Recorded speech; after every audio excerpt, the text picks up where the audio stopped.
Assalamu alaikum and a warm Thursday to one and all.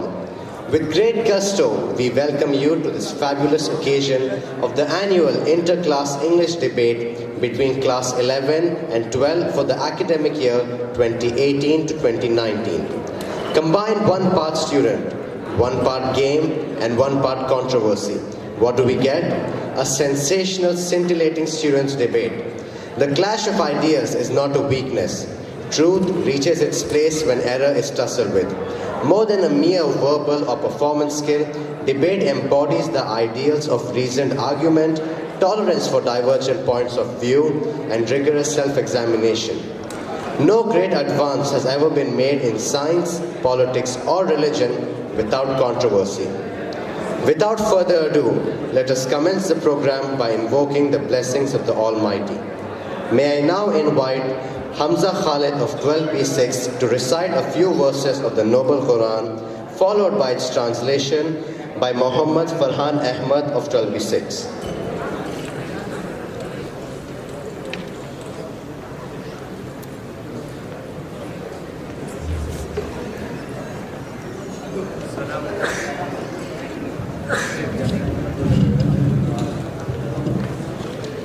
السلام عليكم ورحمة الله وبركاته. أعوذ بالله من الشيطان الرجيم.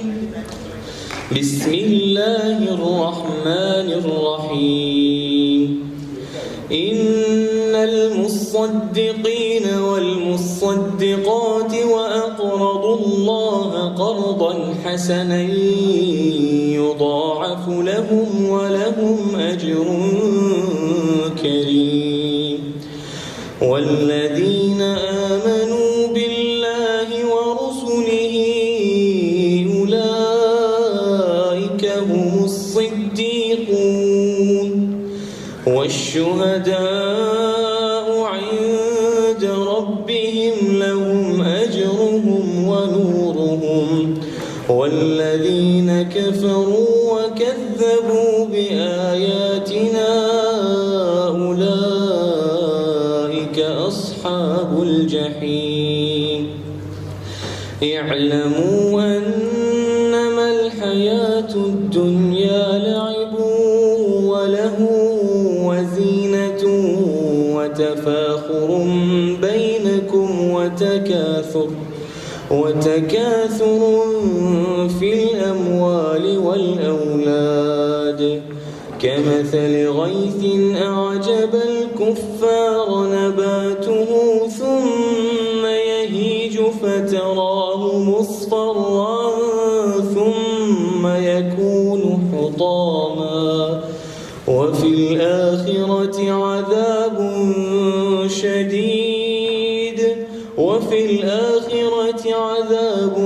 شديد ومغفرة من الله ورضوان وما الحياة الدنيا إلا متاع الغرور. سابقوا إلى مغفرة من ربكم وجنة عرضها كعرض السماء والأرض أعدت للذين آمنوا بالله ورسله ذلك فضل الله يؤتيه من يشاء والله ذو الفضل العظيم. ما أصاب من مصيبة في الأرض ولا في أنفسكم إلا في كتاب من قبل أن نبرأها إن ذلك على الله يسير. لكي لا تأسوا على ما فاتكم ولا تفرحوا بما آتاكم والله لا يحب كل مختال فخور. الذين يبخلون ويأمرون الناس بالبخل ومن يتول فإن الله هو الغني الحميد صدق الله العظيم.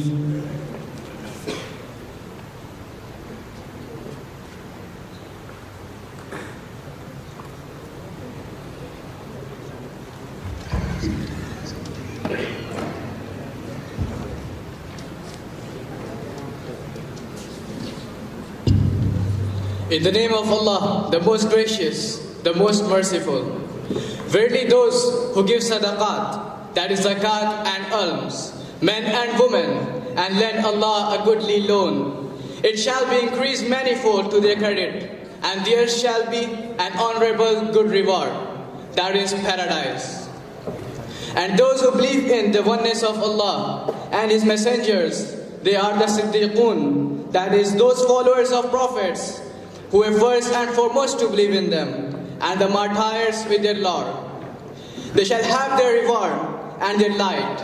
But those who disbelieve in the oneness of Allah, Islamic monotheism, and deny our ayat, the proofs, evidences, verses, lessons, signs, revelations, etc., they shall be the dwellers of blazing fire.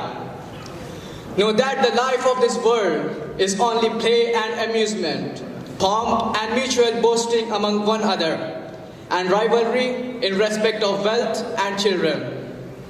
It is as the likeness of vegetation of rain, thereof the growth is pleasing to the tillers.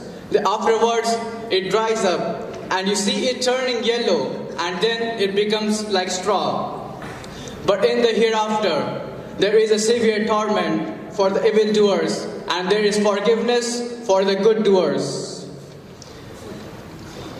from Allah, and His pleasure for good doers, and the life of the world is only a deceiving delusion. Race with one another in hastening towards forgiveness from your Lord, and a paradise, the width of whereof is the width of the heavens and the earth, prepared for those who believe in Allah and His messengers. That is the grace from Allah, which He bestows on whom He wills, and Allah is the owner of great bounty. No calamity befalls on earth or in yourselves, but it is inscribed in the book of decrees, Allah al-Mahfuz, before we bring it into existence. Verily, that is easy for Allah. In order that you may not grieve at the things over that you fail to get, nor rejoice over the things which has been given to you, and Allah likes not every prideful boaster. Those who are misers and enjoin upon people miserliness, Allah is not in need of their charity, and whosoever turns away from the faith, then Allah is rich, free of all needs, worthy of all praise. Sadaqallahu al-Azim. Jazakallah khair. A debate has one purpose, and one purpose only, and that is to facilitate the exchange of ideas directly between two debaters. Let us start by calling upon stage the participants of the 14, F1 to F9, to take their seats. I request the participants of the 14, F1 to F9, to take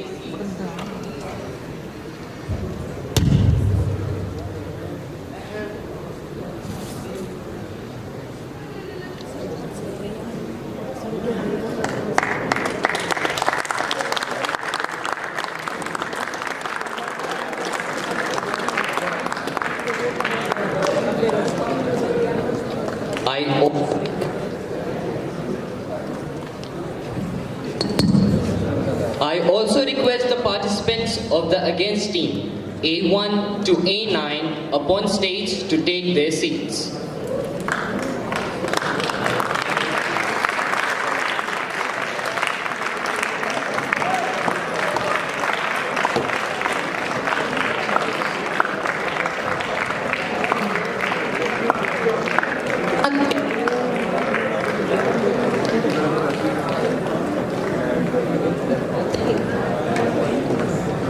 That is more difficult and therefore more pressed than able to decide.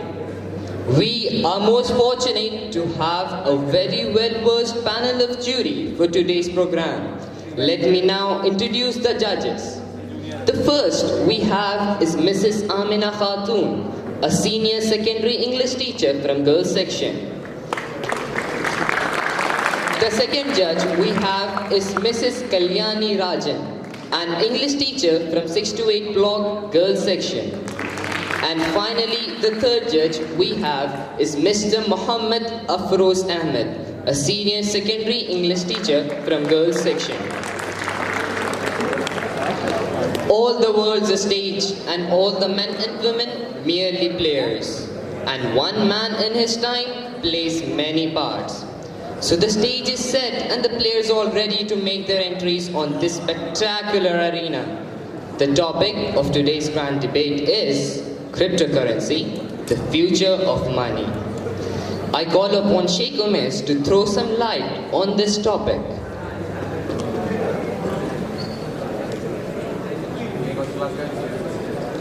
Assalamu alaikum and a very good morning to one and all. We have assembled here today to witness the annual inter-class English debate between class 11th and 12th. The topic of today's debate is cryptocurrency, the future of money. Speaking of the topic, many of us might consider ourselves very knowledgeable when it comes to cryptocurrency, while others may not have a lot of idea about it. Regardless of which category you fall into, there's no need to worry, because the main purpose of my speech here today is to explain cryptocurrency in the most neutral way possible, so that by the end of this debate, we're all on the same page and we are able to form your opinions by assessing the facts. Okay, so let's begin. Unlike traditional currency, cryptocurrency cannot be physically touched or felt. It's all electronical, all digital. But more importantly, cryptocurrency is not attached to a central authoritative organization such as a state, government, bank, etc.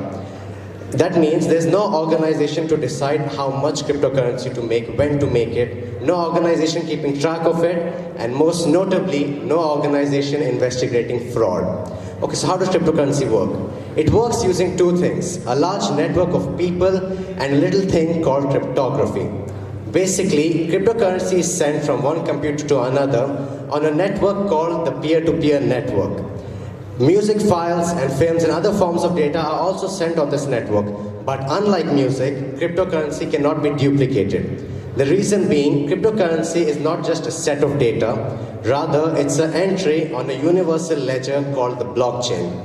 Things get a little complicated from here, so I want the audience to bear with me and pay attention. The blockchain is a ledger that records every single transaction regarding cryptocurrency that has ever existed. And who's responsible for updating the blockchain? Unlike traditional currency, no central organization updates it. Rather, hundreds of people on a Bitcoin or peer-to-peer network update the ledger. They record the exact same transaction. This ensures that the transaction taking place is real, it's not fake, it's not fraud. This lack of a central organization is why cryptocurrency, such as Bitcoin, is called a decentralized currency. Let's move on to cryptography. In order to send Bitcoin from one computer to another, you need three things: your account number, the account number of the receiver, and the amount to be sent. These things are guarded by cryptography. When you want to send this data to the peer-to-peer network, you use your private key, which you get when you create an account, to mark the data or sign the data. This ensures that the data being sent is really by you and not someone pretending to be you. And once it's on the network, the hundreds of people who keep track of the ledger, they use your version of the public key to make sure that this data was sent by you and not someone pretending to be you, and then enter it in the blockchain. This makes sure that the data is real and it's not fake. This use of cryptography by cryptocurrencies such as Bitcoin is why cryptocurrency gets its name, cryptocurrency. So we know what cryptocurrency is, we know how it works, we know what keeps it safe. But what gives it value? To that I would answer, what gives anything value? I'll give you an example. Let's go with jewelry, more specifically diamonds. If you think about it, diamonds are practically useless. You can't eat diamonds, you can't cook them, you can't make anything at a reasonable price with them, but why do we like them? We have a collective desire for diamonds. We like them because they look good, they're a status symbol. They're good gifts. This collective desire has led us into a collective agreement to give it value. This very thought is what gives diamonds value. If tomorrow all of us had decided that, you know what, we're not going to buy diamonds anymore, diamonds will become worthless. No one will buy them, it won't have any value. In the same way, we've all collectively agreed to use Bitcoin as a means and medium for carrying out transactions rather than traditional money. This is what gives it value. Now I know this may sound a little ironic, but this was just a brief explanation of how cryptocurrency works. If you truly wanted to understand how cryptocurrency works in true depth, we'd have to keep 3-hour seminars for the next 2 weeks and hire actual professionals, not a 12th grader who learned about cryptocurrency a week ago. Having said that, I do hope your newly acquired knowledge helps you understand the topics being debated here, keeps you interested in the program, and hopefully you enjoy the debate. Thank you.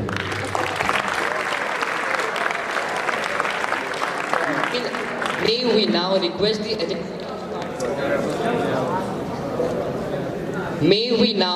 the attention of the participants and the audience as we read out the rules and regulations of the competition.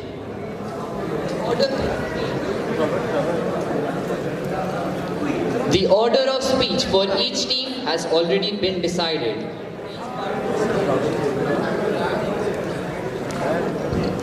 Each participant is given a code number which will figure in the judges' evaluation sheet. The participants must not reveal their names or identities at any time of the speech. Each speaker will be allotted 3 minutes to deliver the speech with a grace period of 15 seconds to conclude his speech. A warning bell will be rung at the end of 3 minutes. The second bell at 3 minutes and 15 seconds indicates the expiry of the grace period. The third and final bell will be rung at the end of 3 minutes and 20 seconds. If the speaker continues to speak after the third bell, it will result in his disqualification. The main speeches will be followed by a rebuttal session. Each speaker will be given 1 minute and 30 seconds for the rebuttal. The decision of the panel of judges will be final and indisputable.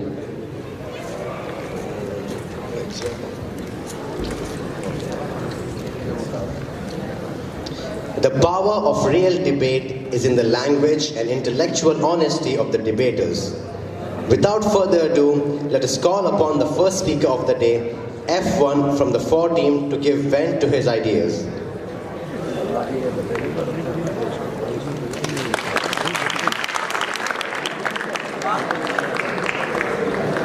Good morning all, quite an audience here.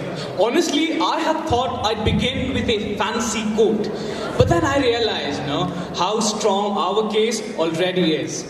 Respected members of the jury, dignitaries, teachers, and my friends and my worthy opponents here, a fair morning to all. We have put our faith in a mathematical framework free of politics and human error. Especially in a world of market crashes, devaluations, scams, counterfeits, we need an alternate solution. Cryptocurrency is the answer. Allow me to clarify that Bitcoin is a product of the principle we call cryptocurrency. It may seem volatile because presently it is used as a medium, not as a medium of exchange, but as an investment. As we approach 2019 and the financial challenges of the general elections, our rupee lies battered at an all-time low of 73.12 this morning. A Turkish lira is a striking example of all that can go wrong with the de-evaluating economy. Trade can turn sluggish. We are struggling.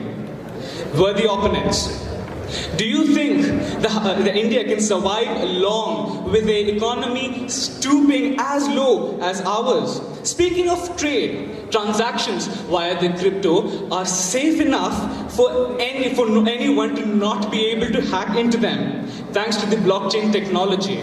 They also rule out apprehensions of foreign exchange rate, increasing trade, creating employment, and anchoring a failing economy. Worthy opponents may counter-argue, saying that digital currencies are the preferred medium of trade for drug lords, terrorists, corrupt politicians. I must ask you, did Pablo Escobar build his drug empire purely on digital currency? Did our honest politicians Did our honest politicians build bungalows and fortunes on digital currency? Were the Panama assets bought with digital currencies? Of course not. The blame game is easy to play. These things had existed much before digital currencies. They existed in the dominance of fiat currencies. But it might be fair to say that digital currencies are hackable. They aren't safe. You will lose all your money. Of course not. Gentlemen in the audience, this is for you. Cryptocurrencies are safe enough for any diamond or airline big shot to not be able to hack into to steal your tax money. Worthy opponents, I've lost hope in the current centralized banking system. It favors a few while the rest fall in an eternal pit of misery. I think we should look back at when Mahle and Modi, I mean Nirav of course, took away 5,000 crores from a bank and duped some 13 banks for several thousand crores, a damage from which we are still recovering. Let's look back at demonetization. We spent out 6,300 crores just to refurnish the economy with the notes we let out. That's an expense India is billed for every day.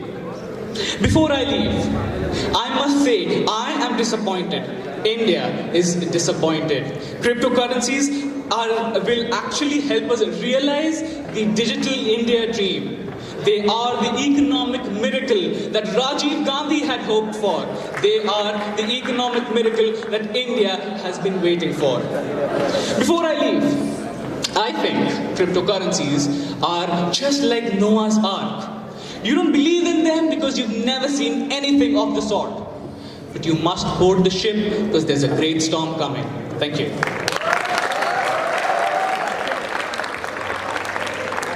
Next, we have the first speaker, A1 from the Against team, to deliver his views.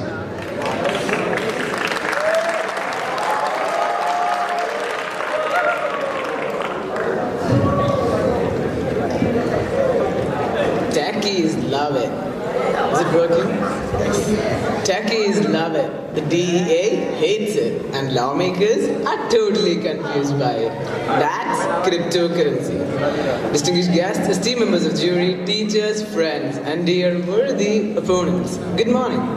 Today, I'd like to make use of this opportunity to help shed some light on my worthy opponents, who seems to be clearly laboring under the delusion that cryptocurrency is the future of money. A rise in market capitalization and popular interest. If that's success, cryptocurrencies define success. Perhaps ever more so than expected. But the question remains, how good is it really? Money, it has to serve three purposes: the unit of account, the medium of exchange, and the store of value. Cryptocurrencies don't serve much of the three. Take a look at the dynamic volatility in its price. Today's 1 is tomorrow's 100. Failure number 1. It's a gamble algorithm that's played with sheer luck. Quite concerning, to be honest. Beat the Winklevoss twins, whose bitcoins were lost at $220 million. Beat back in 2010, when a man bought 2 pizzas with 10,000 bitcoins. Today, that's around $100 million US dollars. Only failures, there's more. The acceptability. People resist change. It's a universally known, accepted truth. Technocracy is the next great challenge, as a huge chunk of the population don't have enough infrastructure to adopt the technology. Take a look at India with the digital literacy of less than 20%. It is not easy at all to create a platform for exchange. The bottom of the pyramid still remains untouched by the so-called innovation. There is a void amidst the mass when it comes to security. With wild hackers in the crowd, access to sensitive data can lead to the crash down of one wild economy. Even the much hyped successes such as Microsoft accepting Bitcoin is illusory, since one, they do so on limited items only. And 2, only with an intermediary who converts the US dollars into Bitcoin. This shows the shortcomings they are aware of. But clearly, not all are. Let's not miss out on the cherry on top, shall we? With everyday mining of cryptocurrencies turn a massive task with piling cost of transaction and network. Ugh. Dear friends, when things are as clear as crystal, I shall say aloud, I certainly would not embark on a long or short trip with just bitcoins in my pocket.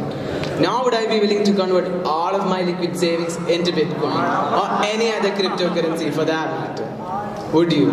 Thank you all.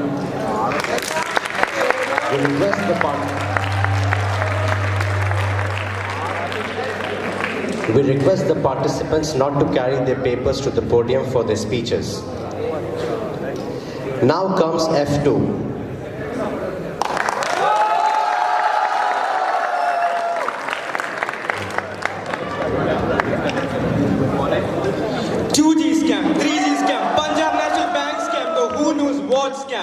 Time after time, scam after scam, we haven't decided to put an end to these venom-spitting vipers.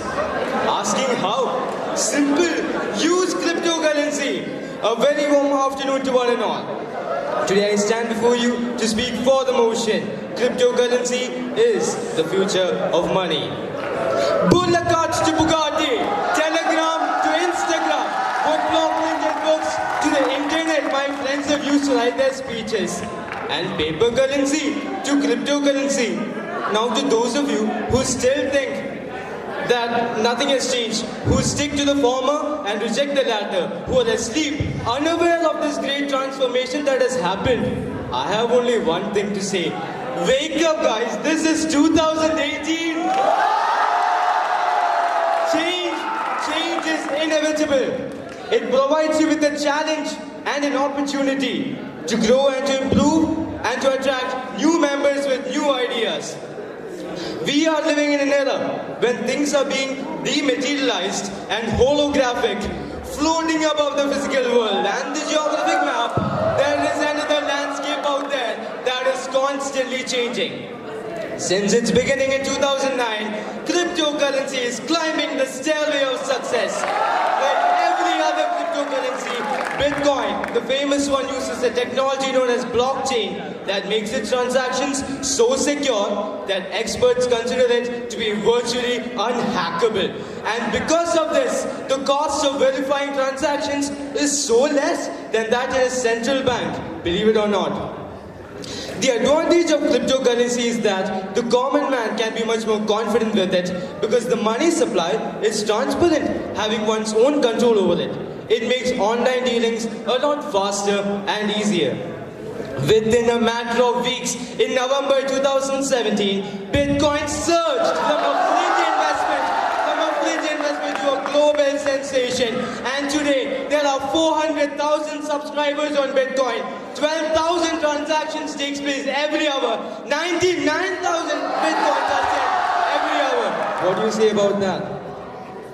By whatever metric you care to measure it, Bitcoin is the boss. From transactions to trading volume, from wallet installations to market cap, you name it. Every possible metric has been surpassed and shattered again and again by cryptocurrency. No matter if you think if it's a bubble about to burst, cryptocurrency is changing the future of finance. It just might not be in the form we see it today. Progress is impossible without change. And remember, cryptocurrency is that change in the future of money. Let me conclude by quoting Rabindranath Tagore. Where the mind is led forward by thee into ever-widening thought and action, into that heaven of freedom, my father led my country awake. Thank you. Jai Hind. On A2.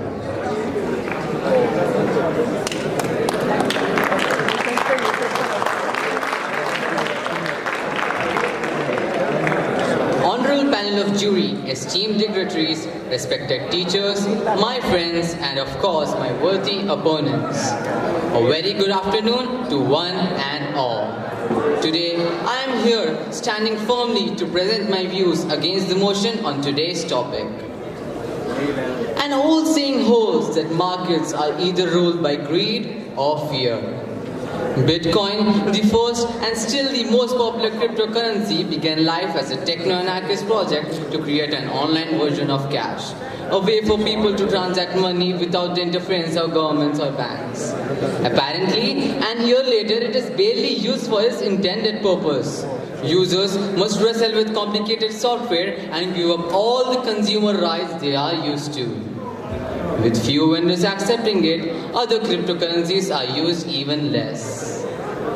As things stand, there is no reason not to think that cryptocurrencies will remain more than an overcomplicated, untrustworthy casino. An economy in which cryptocurrency is the dominant form of currency will be a more volatile and harsher economy in which government would have limited tools to fight recessions and where financial panics once started would be hard to stop. Speaking of volatility, my worthy opponents, the rate of Bitcoin today is worth 24,000 riyal, when just a few months ago it was at a whopping rate of 62,000 riyal. And then we talk about cryptocurrency being the future of money. Anyways, moving on, in addition to its volatility, cryptocurrency utilizes blockchain, a technology that records and verifies transactions made using cryptocurrency. Processing transactions using blockchains is a time-consuming process, which means that the transactions made using cryptocurrency are not as instant as those of fiat or paper currencies. Cryptocurrency thus cannot handle the amount of transactions processed using fiat currency and thus cannot scale to deal with the number of transactions a modern economy needs. Furthermore, cryptocurrency falls outside the regulation of government and legal jurisdiction, which means that it cannot be a subject to fiscal or monetary policies. Beyond the universe of trading, derivatives and prices, the first and foremost thing for cryptocurrency to become the face of currency is its accessibility. Only 47% of the 7.7 billion world population have access to internet, out of which just a fraction of people have knowledge and access to cryptocurrency trading. My friends, it's about time we realize that what we need right now is not a new currency, but new policies, new ways to eradicate global poverty, and a new way to make the world a better place for living. To conclude, I would like to summarize my argument by presenting a few lines which my opponents should consider. New is not always better. Thank you. Now comes the turn of F3.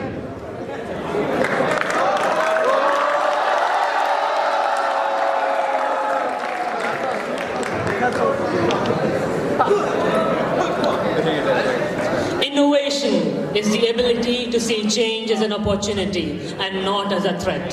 Assalamu alaikum and a fabulous afternoon to one and all. I firmly stand for the flow of the motion. The global economy is inevitably moving towards a more digital ecosystem. From investment to money transfer, everything is going paperless. The newest and the most promising digital currency is unsurprisingly cryptocurrency. My worthy opponents, the best thing about cryptocurrency is that it is decentralized. You own it. Neither the government nor the bank has any control over it. This is how money was intended to be, a medium of exchange. The future is already here, just that it's not evenly distributed. My worthy opponents or the critics of cryptocurrencies have to acknowledge that our current system is not so promising or favorable. Just take a look at what happened in the last few decades. Abhishek Verma arms deal scandal of rupees 80,000 crores. Commonwealth Games scam of rupees 70,000 crores. And not to forget, Nirav Modi's National Bank, Punjab National Bank scam of rupees worth 14,000 crores. We, my worthy opponents, placed our money in banks and they failed us. What's to prevent that from happening again? We're already living with a highly volatile system. Our system is failing. But cryptocurrency is a promising currency which allows us to use it instead of the normal cash system. My worthy opponents,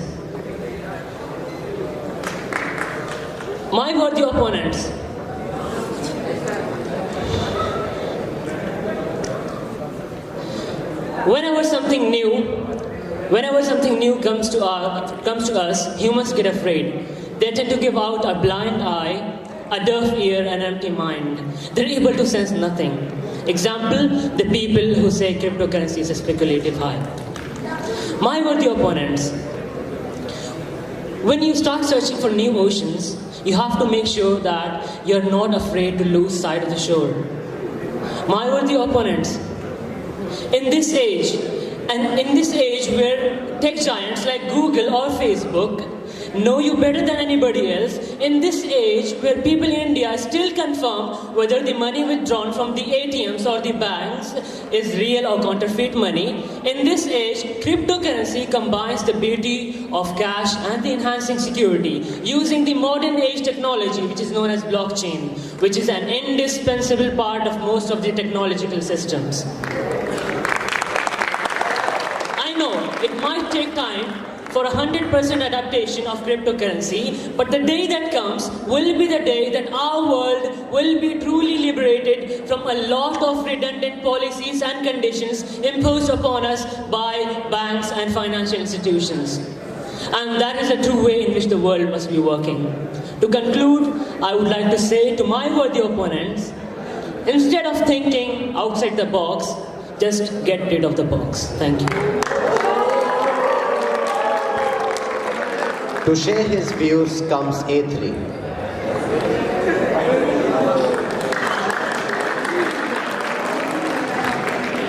The topic, if I haven't mistaken to hear, is cryptocurrency, the future of money, or is it? I doubt so. Respected panel of honorable judges, esteemed the concerned dignitaries, and my dear friends, Assalamu alaikum, and a peaceful morning to one and all.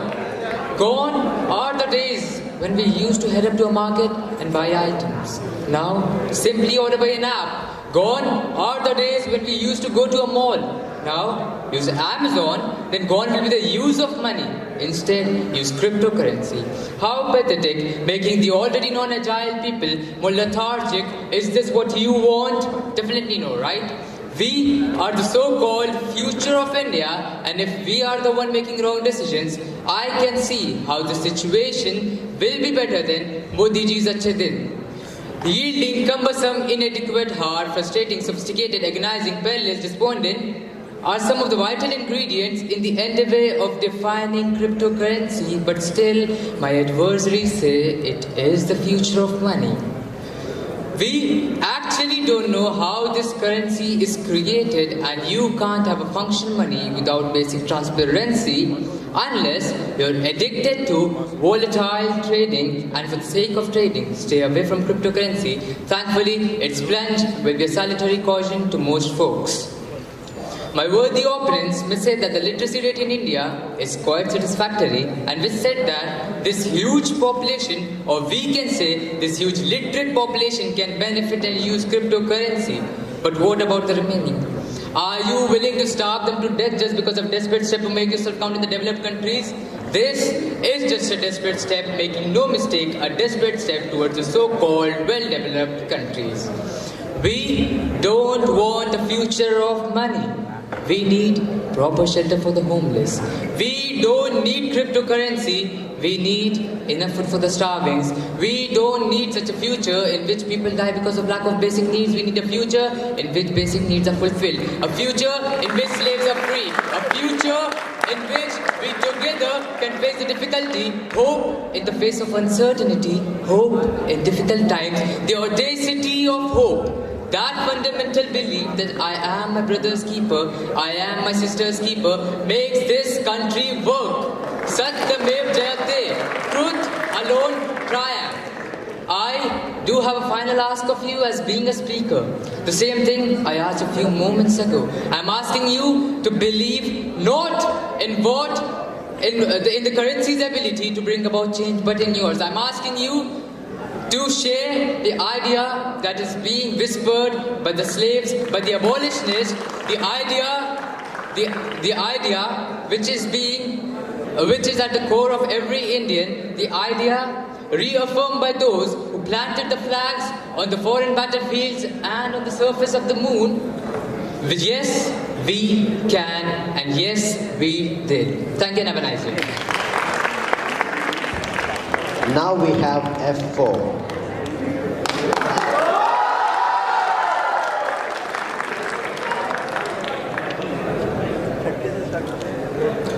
Digital currency is the most important invention in the history of the world since the internet.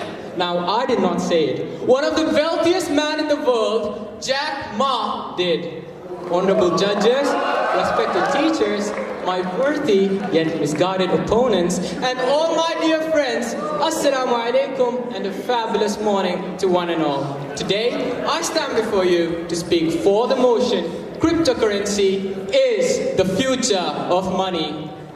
Perhaps to find the answer to this, we need to know what cryptocurrency actually means. In simple words, they are digital, decentralized currencies which rely on cryptographic principles. And trust me, it is not as scary as they say it is. Bitcoin, Ripple, Lite, and Dash are taking the world by storm. If my worthy opponents believe that this is not the future of money, then why did Forbes magazine's headline on March of 2018 say, quote, more than 35% of the wealthiest invest in cryptocurrencies, expected to grow, unquote. This list even includes the wealthiest man alive, CEO of Amazon, Jeff Bezos. Indeed, only a few things have generated such high interest, quite like cryptocurrencies. On the 14th of July 2018, the United States House of Representatives went far enough to state that cryptocurrencies are the future of money. Bitcoin is having a moment. No matter if you believe it's a bubble about to burst or hope your investments will pay back big in the long run, there is one clear takeaway. This $250 billion market is changing the future of finance.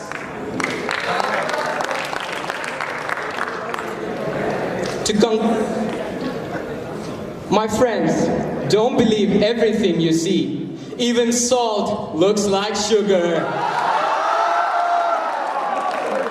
To conclude, of the 4 billion adult population in the world, only 1.9 billion have access to a bank account, while a significant 2.53 billion have access to smartphones.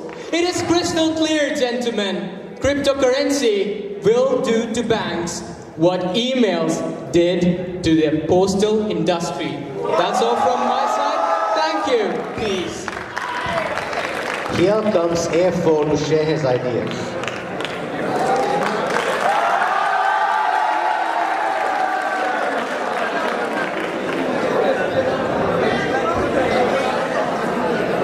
Breaking news!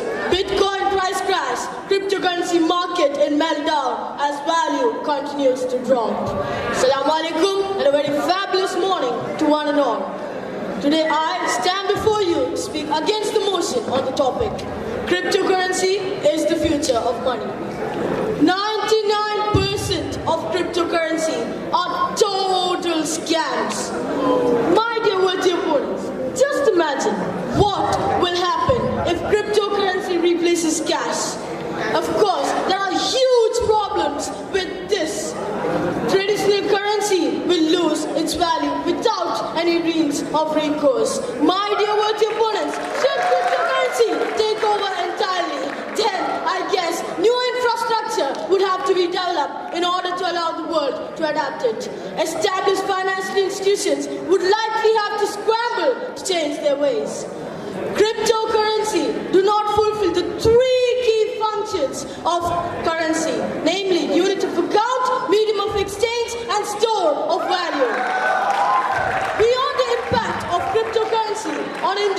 consumer and financial institution, the government will suffer. Cryptocurrencies are relatively new and come with a learning curve. People end up investing lot of money with proper knowledge and lose to something they have never ever learned about. My dear worthy opponents, cryptocurrency has many disadvantages. Firstly, huge volatility in price. Bitcoin has put cryptocurrency on the map after a huge surge in its value. This kind of volatility is off-putting to anyone who's trying to invest in digital assets.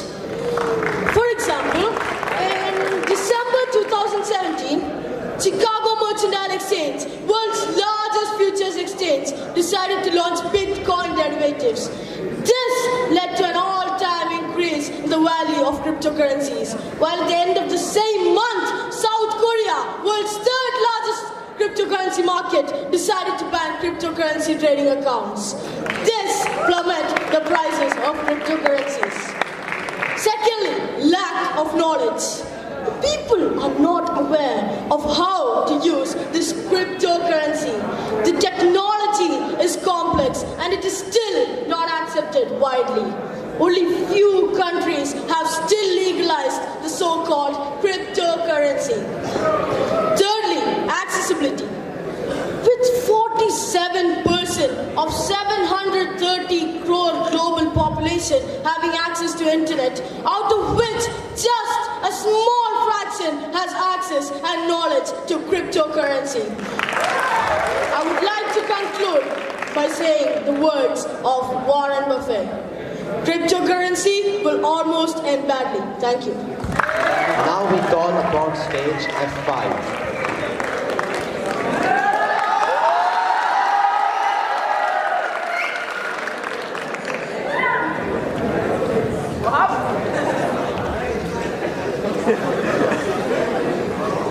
Man had his doubts before Neil Armstrong planted his first step on the moon. Man had his doubts when the Indians discovered the zero. So when I say that cryptocurrency is the future of money, man will definitely have his doubts. Assalamu alaikum and a very warm afternoon to everyone present here. Every year, $2 trillion are laundered and used to fund and fuel unimaginable crimes. Crimes like drug trafficking, human trafficking, funding black markets and much, much more. Crimes that lead to tragedies like the San Fernando massacre, the Colombian conflict, and terrorism, the total of which has resulted in the killing and torturing of around 5 million human beings in just the past 2 years. Every crime needs money to be funded or as a motive. Therefore, the less amount of money humans have, the better off we are. Let me state facts. The safest countries with the least amount of death rates and crime rates are cashless economies. Less than 8% of the populations of Sweden and Norway use physical currency, and it has surely borne fruitful for them.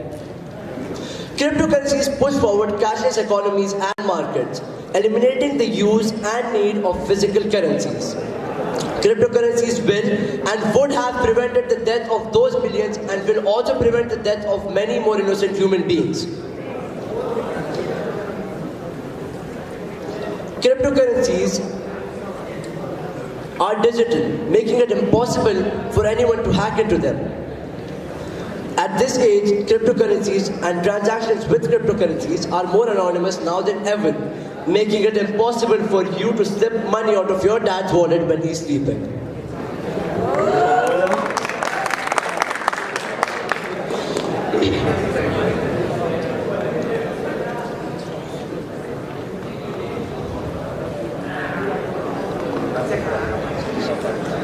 I would like to say that change is inevitable in a society of brilliance, but only fools would try to slow us down from making a change. Thank you.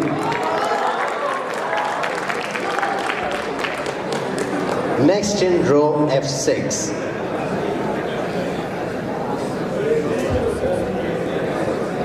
May I now invite A5.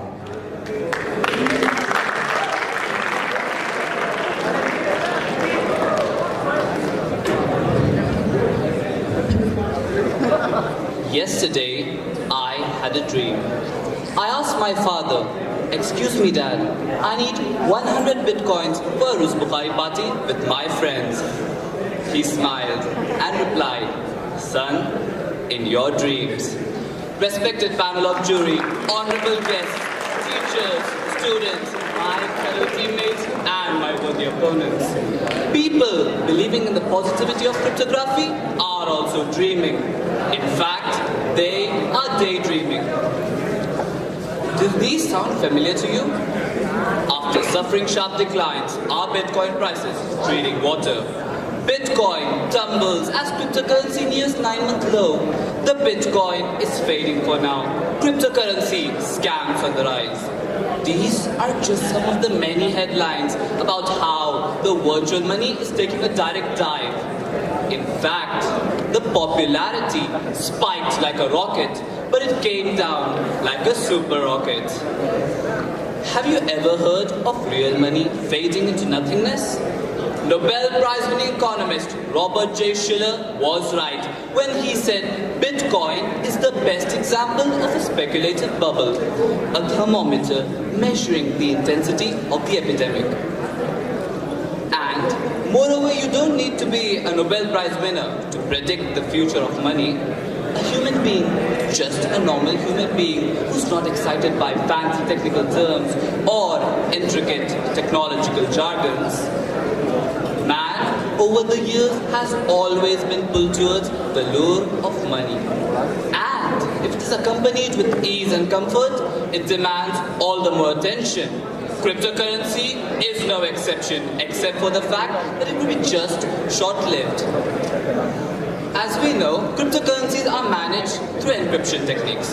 But many governments cannot completely rely and trust this kind of virtual currency as it is a potential threat to their financial security. Bitcoin79.com has written a long list of losses in this virtual investment. I am not against change. Oh.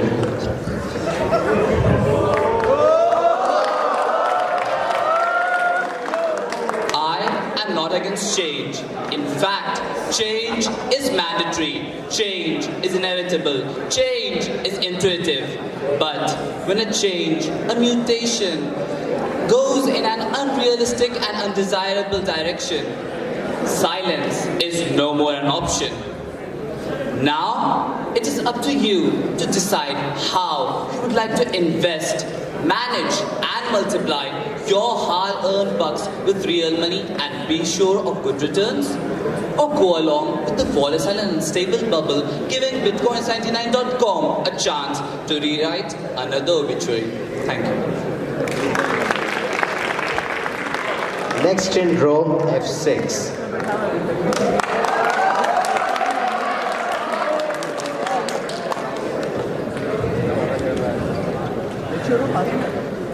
In this fast-paced world, everyone looks for ease and convenience. Ease in everything you do, and change is inevitable.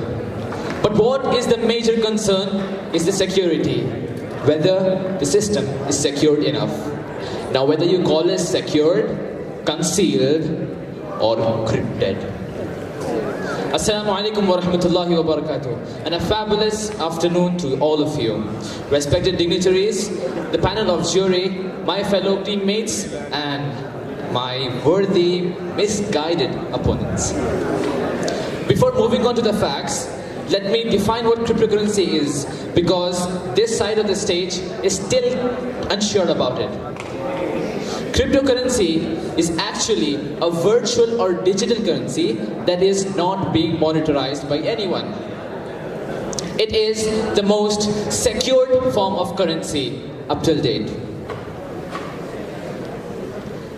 The Bank of England, as you might not know, the Bank of England has already incorporated cryptocurrency in its transactions. They have created an experimental framework known as RS Coin, and it's being functional. And instead of being in physical form, it has turned to the digital money. Friends, do you know that your money is not secure with you. For example, you go to a store and you have a small transaction of the amount.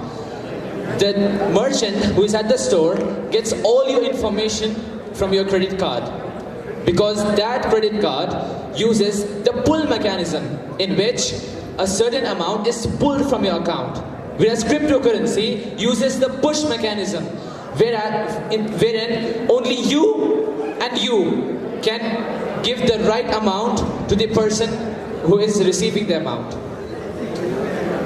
As Thomas Frey puts it, the famous futurist and the author, that about 25% of the cryptocurrency will be, of the total currency of the world, will be cryptocurrency by the end of 2030. Friends, every electronic system that you have isn't secure. Take PayPal for example. In PayPal, if they think that your account is being used as a fraud, they seize your account without your consent. So your money is being seized without your consent. Is this safe? Whereas in cryptocurrency, you have the own unique private key that only you will run for it. Friends, step out of the great twilight and go into the sunshine and see and watch how cryptocurrency is made the future of money. Thank you.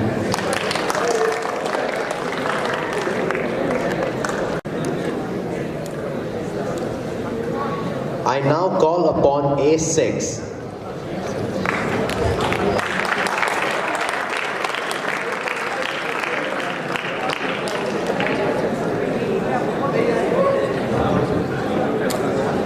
Let me start by quoting the words of the famous Nobel Prize winner, Robert J. Schiller. The Bitcoin prices are like the thermometer measuring the intensity of the epidemic. Respected dignitaries, panel of jury, and my worthy opponents, Assalamu alaikum and a warm afternoon to one and all.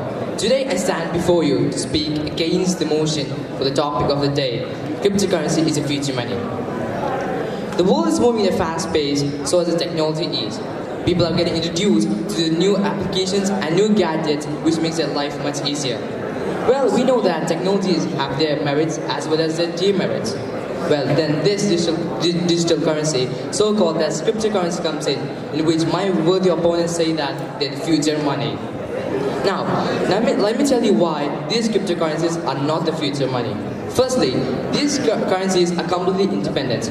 These currencies such as Bitcoins, Ethereum, etc.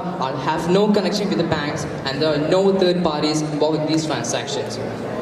And there are no protection of the cryptocurrencies, and that's why most of the countries feel insecure to change this system of currency into cryptocurrencies. So if there are no government, no any central authority to control these currencies, who are going to claim responsibility for their losses? Traditionally, the people rely on trust. For example, a person says that I trust my own bank because I believe they will not lose my money. Well, my worthy opponents, are these cryptocurrencies able to give this assurance? Next, there are a few people or geniuses, in fact, called as miners. They do what is similar to that of gold miners. They buy up a lot of supercomputers and hardware. When a transaction is complete in the blockchain, these people start working with the help of complex algorithms, solving problems, and the first person to complete the task will be awarded with a few bitcoins. But all these specialized and expensive computers called as ASICs, application-specific integrated circuits, have only a chance in getting the bitcoin rewards. Next, maintaining the Bitcoin blockchain consumes the same amount of energy as the country of Algeria. The estimated costs are under $3 billion. We need the technologies that are quick, efficient, and fast. Well, the transactions involved in these cryptocurrencies are just 7 per second, while those in Visa credit cards can hold up to 65,000 per second, which is a great difference, my friends. Next, we mainly focus on values. For example, when we convert a dollar into reals, we say that okay, $1 is equal to 4 reals. Similarly, the values in these cryptocurrencies fluctuate every time. A day, you may be able to get a supercar, but next time, the value is just worth a lollipop. that makes these cryptocurrencies impractical for everyday use. Next, the ransomware attacks are still ongoing in the outside world, and a user is himself blocked from using his own account, and the hackers can easily delete the account or erase the data. Now, let me conclude my speech by asking a simple question: Are you going to take up a huge risk involving investing your whole life savings on this fake dead money? Thank you.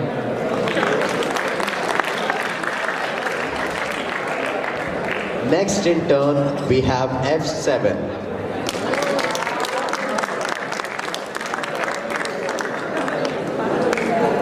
Assalamu alaikum wa rahmatullahi wa barakatuh. We vision images when we hear words. When you hear the word future, what images comes in your minds? Flying cars, digital architecture, artificial intelligence. Where does money stand in this image? It would be an ideal, market-friendly, decentralized, portable, durable, recorded, uniform, and of limited supply. This is an image of cryptocurrency. A very fabulous morning to one and all. Today, I stand before you to speak for the motion of the topic of the day. We are entering in an era of open commerce and distributed market.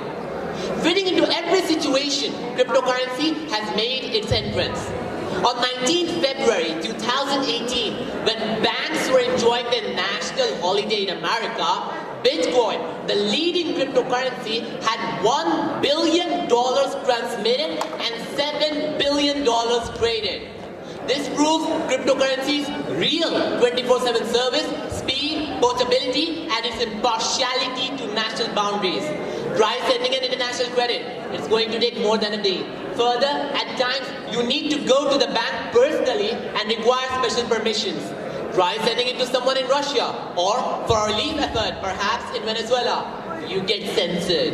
But now you have an alternative. Centralized money requires a trust in politicians, which is a weak foundation for a prosperous society. Money is equivalent to marketing. Quote, a market-based system of money is that which doesn't get shut down once it grows past a size of novelty. It has to be decentralized. It cannot have a person or a company or a vault that can be seized. End quote, Eric Voorhees, CEO of Shapeshift. Fiat means value by decree, and the value of fiat has been decreed by the state, and it only has the purpose to serve the state and not the market, which gave birth to money. If the cupidity of the ruling politician upsurges for a political objective, he would just print money in massive amounts, thus inflating.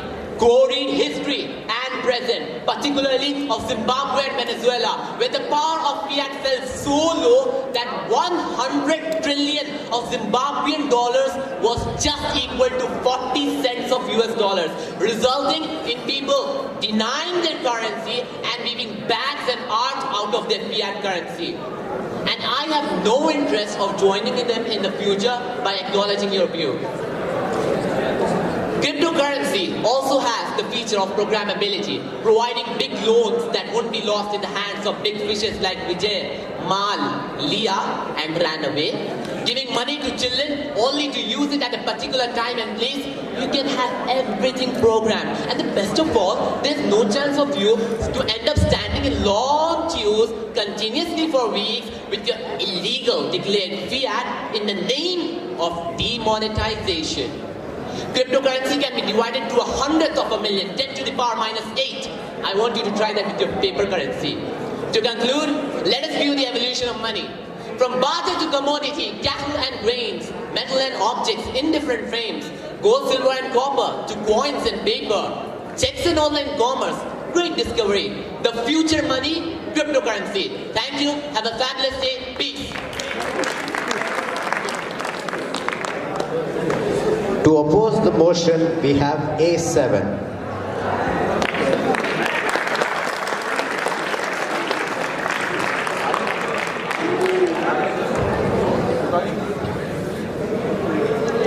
Good afternoon, honorable panel of jury, distinguished guests, my most worthy and knowledgeable opponents, and my dear friends.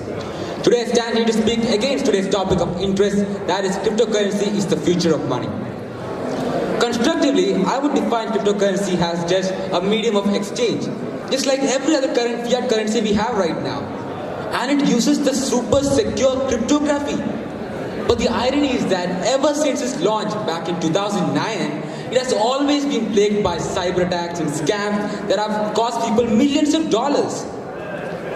We live in a world where 80% of the population live under poverty. And I'm really excited to know how my worthy opponents are going to help this 80% gain access to digital currency which runs on a network. When over a century of fiat currency, which something which they had access to, have done so little for these people. And now coming back to the super secure, self-proclaimed cryptography, the fact that it is not backed by the FDIC says for itself that theft losses are not covered. So you really just can't call the cops and say, hey, I lost my money. And the volatile nature of cryptocurrency makes it completely unpredictable and fairly unreliable. In fact, Bitcoin was shut down twice in the year of 2017, and Coinbase halted Litecoins and Ethereum twice in the same year. Now here's something interesting. New York Times, one of the most widely circulated newspapers in the United States, stated an article, and you can confirm what I'm saying right now. They published an article stating that the merchants are no longer willing to trade with bitcoins because of its unreliability. And here we are on this auspicious day talking about its so-called future. That's just great, isn't it? And now for those people who think that the decentralized nature of cryptocurrency is such a boon and there being no central authority over it is actually a blessing, come on people. You really think that the government of a country can't shut down cryptocurrency? You really think that the government can't restrict its flow? All a government has to do is just criminalize its usage. All a government has to do is just criminalize its usage. And poof! So much for decentralization, huh? Common sense, guys, common sense. Anyone with common sense would easily figure this out. But it feels like common sense is not so common on the other side of the stage. Raghuram Rajan, the former RBI governor and the same person who successfully predicted the economic depression of 2008 stated, and I quote, if a country does adopt cryptocurrency as legal tender, then its monetary institution will collapse. It will cause a massive decline in the country's GDP. Are we still going to talk about its future right now? And in the end, all I can say is that cryptocurrency has had a good run being totally useless to normal people. And the ultimatum is that it's just not going to be the future of currency. Thank you and have a great day. Defending the motion, we have FA.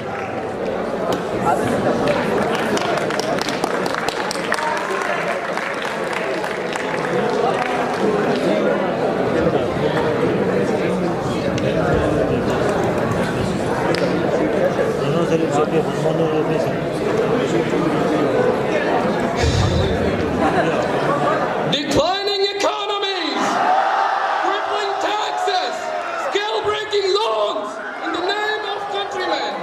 Do you want to pass this nightmare world to our children? 10 years from now, I see people having big shares in Bitcoin.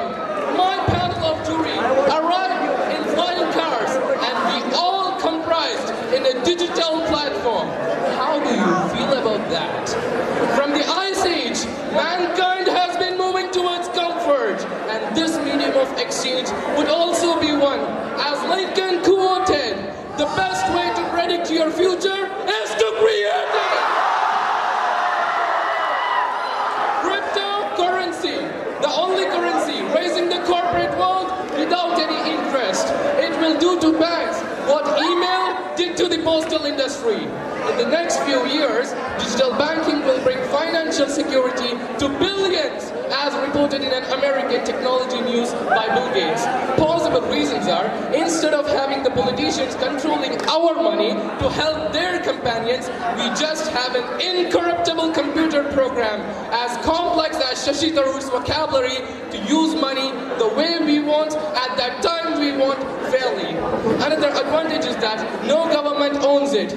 Like the other week, I bought a book from Amazon about making an Arab world, and it came up with customers who bought this item also bought a trip to Guantanamo Bay. Yes, the CIA predicted that I must be an Arab. A report of the World Bank states about 2 billion people in the world are unbanked because their government doesn't trust them.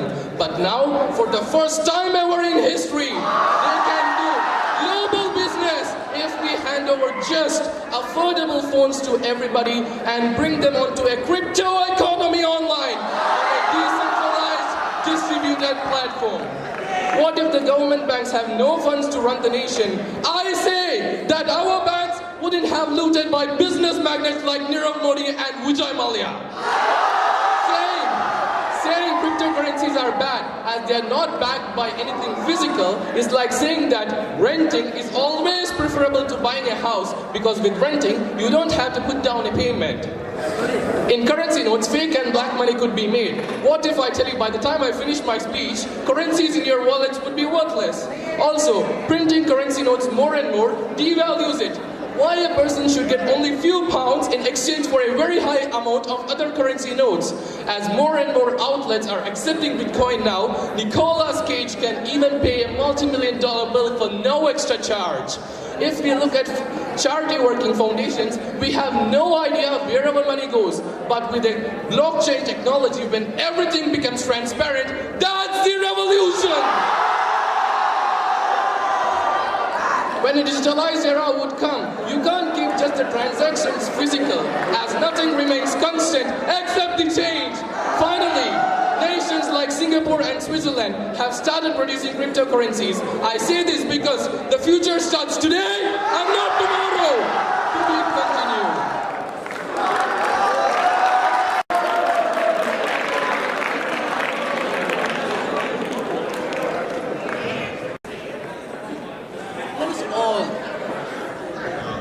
Let us all just for a second imagine that we're walking through this forest and we come across this beautiful, glamorous flower.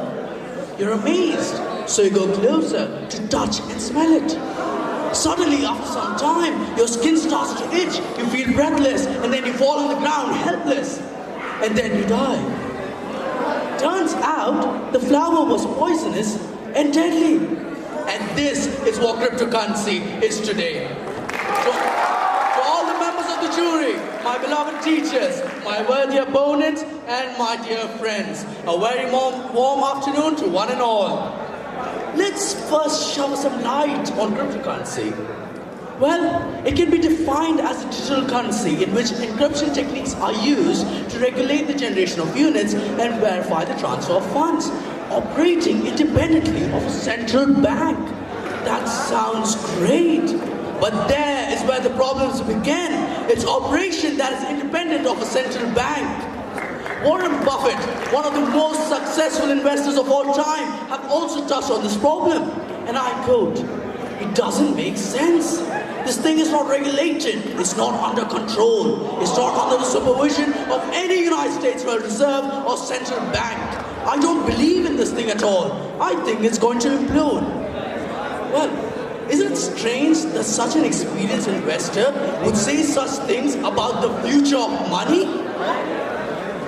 Let's focus more on what made him say these things. Until this technology is adopted by federal governments and regulated, there will be increased risk in investing in it. Traditional financial products have strong consumer protection. So if someone makes a false transaction with a credit card or a bank goes belly up, there are laws in place to limit consumer losses. Well, there's no such thing with cryptocurrency. But the problems just don't end there. As a digital technology, cryptocurrency will also be subjected to cyber security breaches and may fall into the hands of hackers. In the month of July 2018, I stress 2018, a startup called Banco was compromised, which resulted in a loss of $13.5 million. On top of that, even using a genuine payment gateway with the correct address can result in a loss of money. In June 2017, the most popular web wallet for Ethereum Classic cryptocurrency started stealing money from its users' wallets. Strange. Turns out, hackers had used social engineering methods to convince the hosting provider that they were the real domain owners. After gaining access, they started intercepting cash flows. Last but not the least is the amount of electricity consumed by cryptocurrency. This is a subject that we take for granted most of the time. It has been estimated that the amount of electricity consumed by Bitcoin alone is more than that of the Republic of Ireland. And now it uses just over 62 terawatt hour of electricity. These are just figures of Bitcoin alone.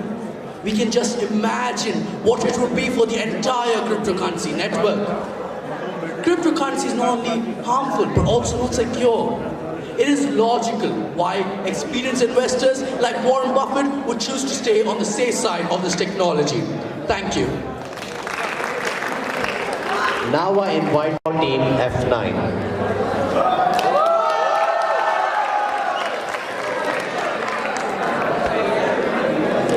This just in, breaking news. Teen becomes a millionaire by investing in Bitcoin. Respected judges, my worthy opponents, and all my dear friends, today I stand before you to uphold my views that cryptocurrency is in fact the future of money. The emergence of a new, flexible, digital, and decentralized form of payment known as cryptocurrency has opened up a new chapter in the digital age. It gives us financial freedom, investment opportunities, ease of access, quick and easy, everything you can build for. Privacy and security. Cryptocurrency is the cornerstone of a cashless society.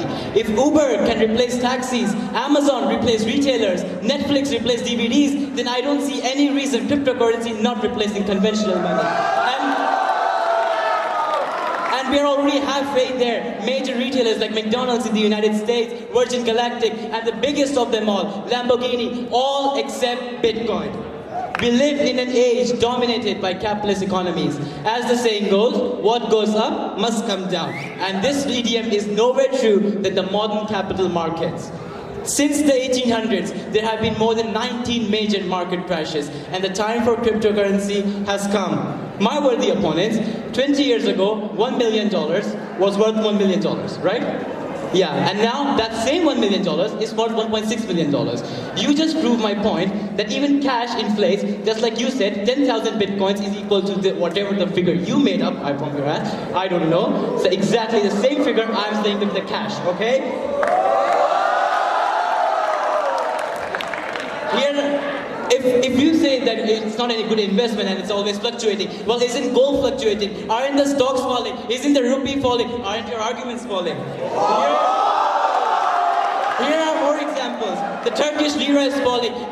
The people's hard-earned cash is going down the drain. In Venezuela, people are deprived of their basic commodities. In India, when the rupee goes down, our average citizens' purchasing power goes down. In the United Kingdom, when Brexit happened, even the pound, the strongest currency in the Western world, was not spared. Its value went down and was at risk of becoming below the dollar. I ask my worthy opponents, do you think the Turkish people should suffer from policies made in a different country? Do you think the people of Venezuela should suffer and deprived of their basic commodities? Do you think our currency should stop falling? If this can happen to the pound, what can happen to our currency? And after all giving all these examples, do you still not believe cryptocurrency is the future of money?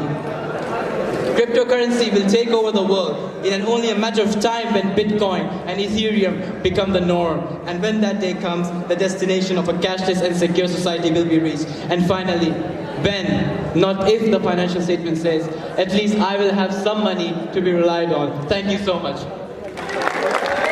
Now we invite the last speaker, A9, opposing the motion.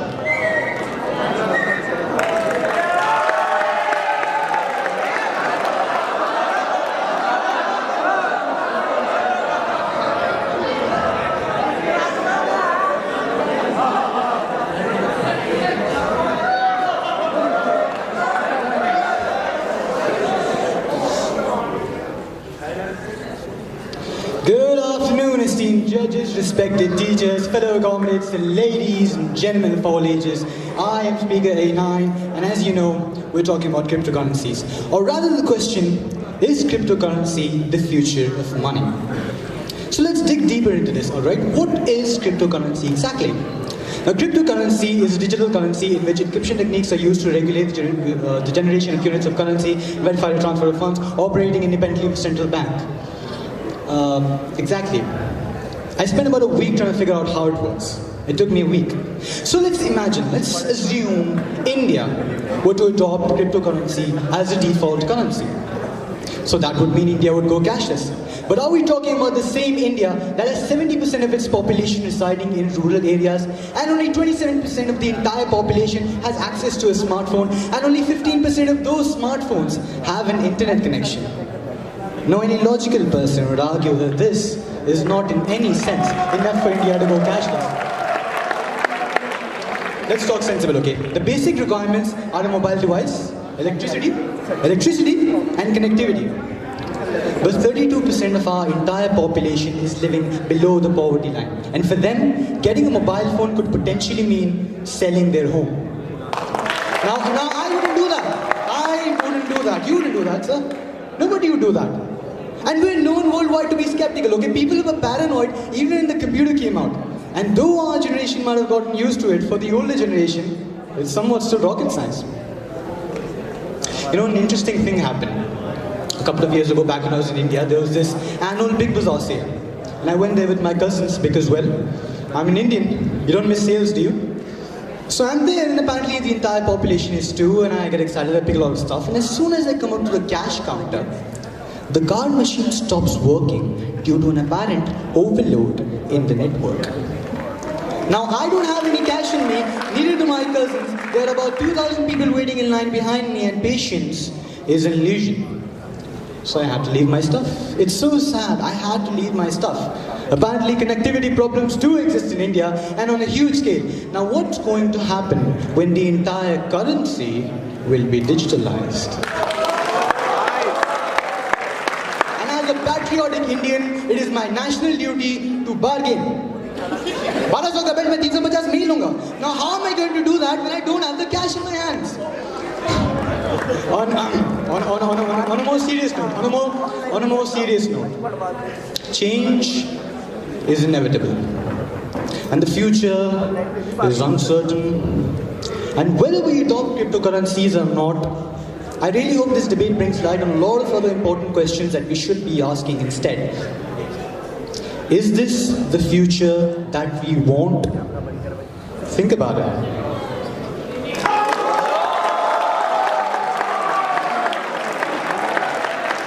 Thank you all for your argumentative ideas.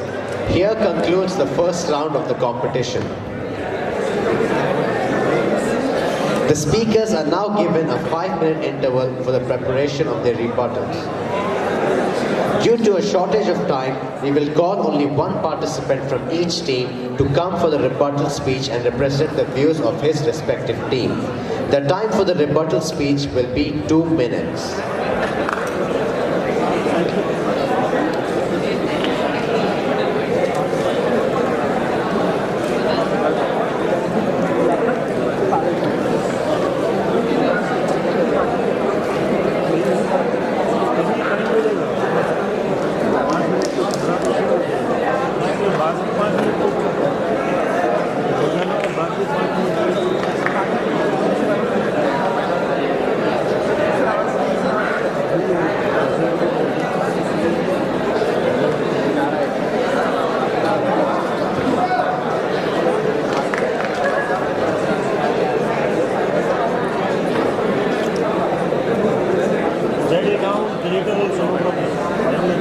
I request the participants to take their seats as we now commence the rebuttal round.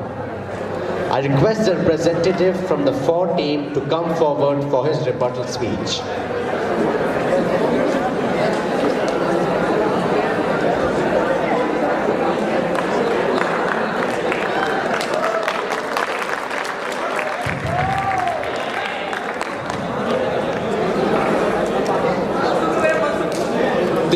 Between my opponents and a knife is that a knife at least has a point.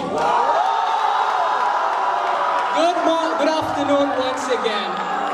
My brother, If Bitcoin is worth 24,000 riyals now, even Apple had his downfall, but Apple is now the first $1 trillion company. My opponents have painted a rosy scene on fiat money. The physical money is not durable. Would you cut 10 to 5 meter trees from the lungs of the earth for 5 to 10 centimeters of paper? Black money cannot exist in cryptos. Our India has $123 billion of black money. The country we are in, Saudi Arabia, has $210 billion of black money. What if I told you we can say adios to all of this? My friend, if cryptocurrency is the future in your dreams, every great invention started out as a dream. I wish you were half as smart as your respected father. If it took you 10,000 bitcoins to buy your pizza, they're now worth millions of dollars. You just proved my point.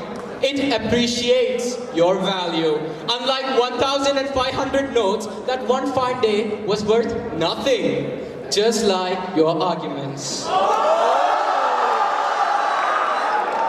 Since you asked, it is not the future we want. It is the future we need. Even a corrupt politician would be more honest than this. Seems like my opponents are better at betting the facts, better than David Beckham. To conclude, I'd like to say that I have proved my point, and it's about time my opponents reconsidered their statements. Thank you, peace out. I now request the representative from the against team to come forward for his rebuttal speech.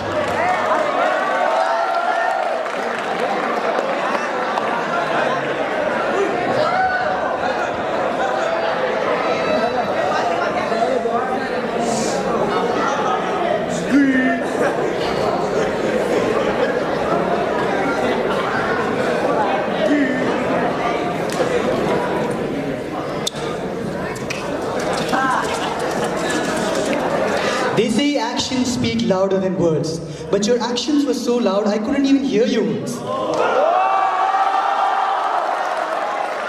Hello. Now I don't think we should take into consideration the opinions of people who do not know the difference between salt and sugar. Whose solution to problems is getting rid of boxes. Yeah, just get rid of everything. Get rid of consumer protection, get rid of comfort, just get rid of comfort, just get rid of security, get rid of everything. And don't you think secure and private transactions like blockchain would help Pablo Escobar? Right? Nobody would be able to supervise him. Nobody will be able to supervise his human trafficking. Nobody. Who knows? Who would know what Pablo Escobar would be doing today? And the problem is not imposing a new standard. That's not the problem. That's very easy, like we've just done right now. Like, the problem is to get everyone, including people who have little love for each other, together to decide on terms, on standards. And if you invest in Bitcoin in the beginning of the month, you won't know what its value is at the end of the month. You won't know. You won't know if you'll be able to pay your rent. You won't know if you got to pay.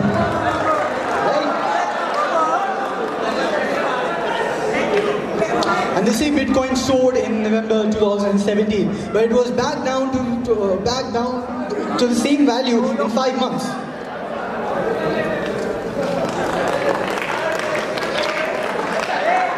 My opponents have taken into consideration the quotes of Warren Buffett, the quotes of rich investors. But are we all rich investors? Are we all rich? Does that apply to us? Right? Does that apply to us? India is facing a lot of problems today. Rape, corruption, violence against women, casteism, communalism, religionism, racism. But now, we want to change the future.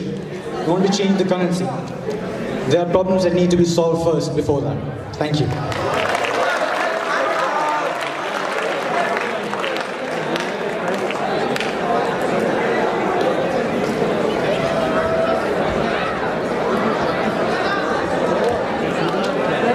And that was a great exchange of thoughts. And now I request all the participants to introduce themselves, starting from the for team, followed by the against team.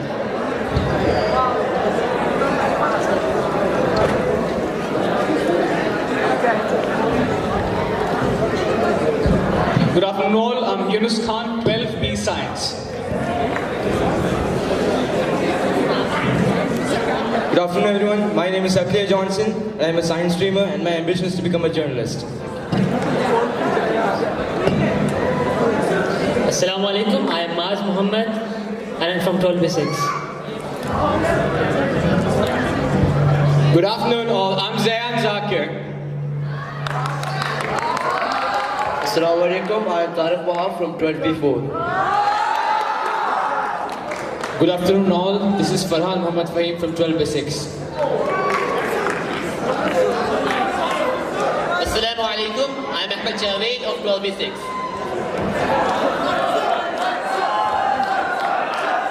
I'm Mohammad Mansoor of Commerce Stream 12B4 and my ambition is to become an IFS officer.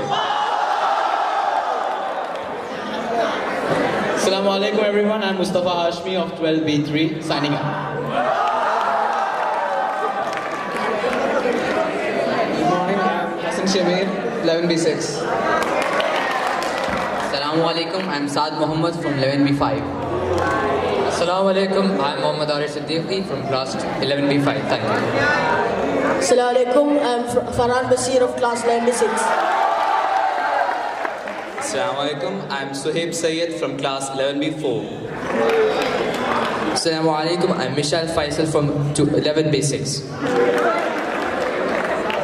Good afternoon, I'm Andrew Shibu from 11B6. Assalamu alaikum, I'm Muhammad Fazl Hussain from 11B6. I'm Abdul-Haq from 11B5. Thank you.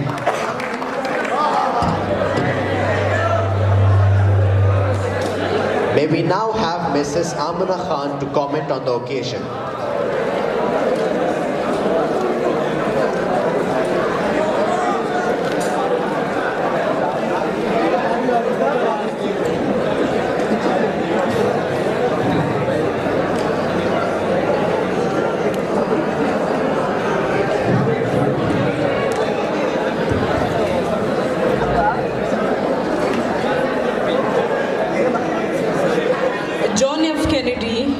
Stated, without debate, without criticism, no administration, no country can succeed and no republic can survive.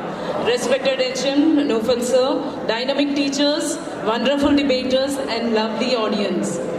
Assalamu alaikum and fabulous afternoon to one and all.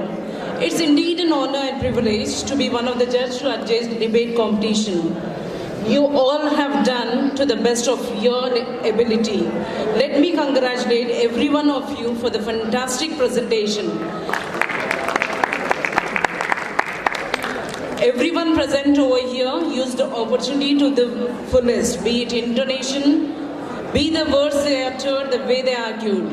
Body language, eye contact, voice modulation, use of course were excellent. You have done your presentation wonderfully well, which is clearly depicted in your presentation. Huge round of applause to the boys on the either side of the stage. It takes a lot of courage to speak over here. The facts and figures used by them were relevant and apt. One of the student beautifully correlated between Neil Armstrong and the man who discovered zero with that of cryptocurrency, and salt and sugar appear same but taste different. That was really, wow, it was good. These are the views which made me think and rethink and then come to the conclusion. So I could mention that it's not just winning or losing. As you are aware that taking part is more important. It takes a lot of courage to come up to this level that itself says that you are a winner. Victory is in having done your best. If you have done your best, you have won. Rightly quoted by Bill Bowerman. As the saying goes, behind the success of a man is a woman. But let me remind you, behind the success of this wonderful debate is the work and hard work of English department, teachers of English department, and the tireless efforts of teachers who train the debaters. Hope sustains life. Dear boys, IISJ is providing you wonderful platform to enhance your skills. Grab the opportunity to the fullest and develop your potential. And last but not least, hats off to HM Novel sir for his motivation and meticulous planning. Hoping that these leaders will go the way, lead the way and go the way and not just show the way. Excellent debaters, excellent presentation. Thank you. Have a nice day. May we now have the pleasure to invite our beloved headmaster, Mr. Naufal.